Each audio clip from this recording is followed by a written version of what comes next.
পর 4 মে আজ market positive হয়েছে, 38.33 পয়েন্ট বৃদ্ধি পেয়েছে এবং 290টি শেয়ার দাম বেড়েছে। অন্যদিকে 65টা কমেছে এবং অপরিবর্তিত রয়েছে 38টি এবং প্রায় 400 কোটি টাকার মতো লেনদেন হয়েছে।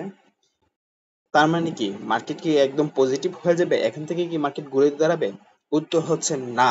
মার্কেট এখান থেকে ঘুরে যাওয়ার কোনো সম্ভাবনা নেই আপাতত।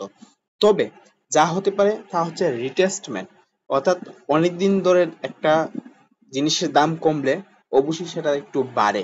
সেই বাড়াটা বেড়েছে, হয়তো আরো 1-2 দিন আমরা এরকম বাড়া দেখতে পারবো, যেটা আমাদের জন্য পজিটিভ।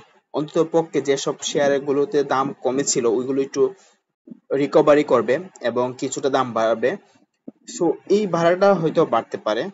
আর হচ্ছে ওভারঅল মার্কেটটা খুব যে একটা ভালো হবে তা না, তবে কিছুদিন হয়তো পজিটিভ থাকতে পারে।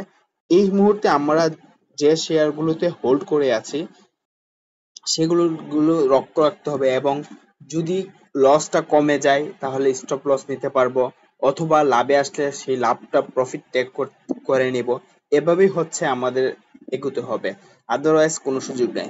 আর ইম্পর্টেন্ট বিষয় হচ্ছে যদি লসটা বেশি থাকে তাহলে আমাদের অপেক্ষা করতে হবে, কারণ লস বেশি হলে যদি সেল দিয়ে দেই তাহলে যখন দামটা বাড়তে থাকবে সেই মুহূর্তে হয়তো ওই শেয়ারটা আমরা আর ধরতে পারবো না। সেই দিকটা আমরা খেয়াল রাখতে পারি। ধন্যবাদ।